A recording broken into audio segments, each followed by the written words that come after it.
Good morning student. Dear student, welcome again in English class. और English में हम कर रहे हैं लेसन फॉर द एस्किमोज।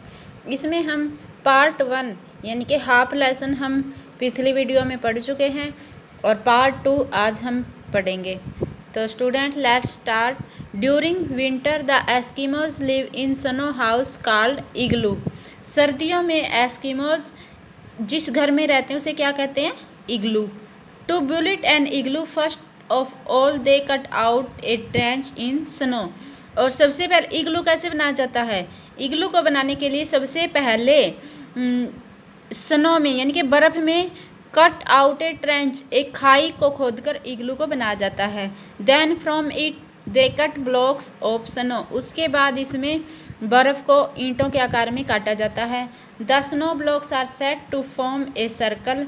इसके बाद जो स्नो ब्लॉक्स होती है, जो बर्फ़ से बनी हुई ईंटें हैं, उनको सर्कल्स में चक्कर में सेट किया जाता है। Row of snow blocks are laid one above the other of form a dome. इसके बाद जो स्नो ब्लॉक है उनके द्वारा एक गुंबद के आकार में हाउस बनाया जाता है। A small breathing hole is left at the top of the igloo. और इग्लू के ऊपर, इग्लू की चोटी के ऊपर ब्रीथिंग यानी कि हवा के लिए या सांस लेने के लिए एक होल छोड़ा जाता है। In this way an igloo can be built in a couple of house. इस प्रकार जो इग्लू है वो लगभग 2 घंटे में बनकर तैयार होता है। An igloo has only one door which is quite small. और इग्लू में एक ही दरवाज़ा होता है जो बहुत छोटा होता है। It is quite warm inside. और यह अंदर से बहुत गर्म होता है। The floor is covered with animal skin. जो इग्लू का फर्श है वह जानवरों की स्किन से कवर्ड होता है। Some igloos are joined by tunnels. और कुछ जो इग्लू होते हैं वो सुरंगों के द्वारा जुड़े होते हैं। They are very helpful in winter. सर्दियों में ये बहुत सहायक हैं।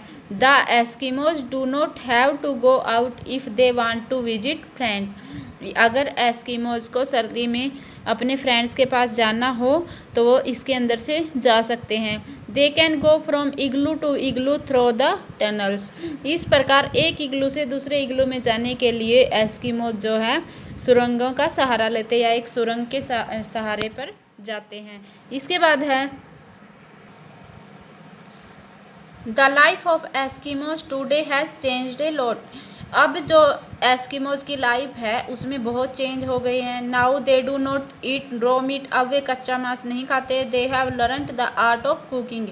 अब उन्होंने भोजन से संबंधित बहुत सारी कलाओं को सीख लिया है। They get tinned vegetable and milk from other parts of the world.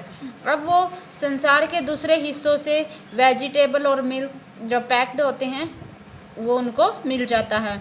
Instead of igloo they live in wooden house. अब इस एस्किमोज जो है इग्लू की बजाय लकड़ी से बने हुए घरों में रहते हैं। Instead of harpoons they use guns to hunt seals. और अब वे शिकार करने के लिए औजारों का नहीं बल्कि गन्स का यूज करते हैं। Once dog pulled their cars car slides. अब एस्किमोज के पास एक स्लाइड गाड़ी है जिसको डॉग खींचते हैं। The slides are cart without wheel. और जो स्लाइड गाड़ी होती है वह बिना पहियों की होती है। Now they have motor slides. अब उनके पास मोटर स्लाइड्स भी है।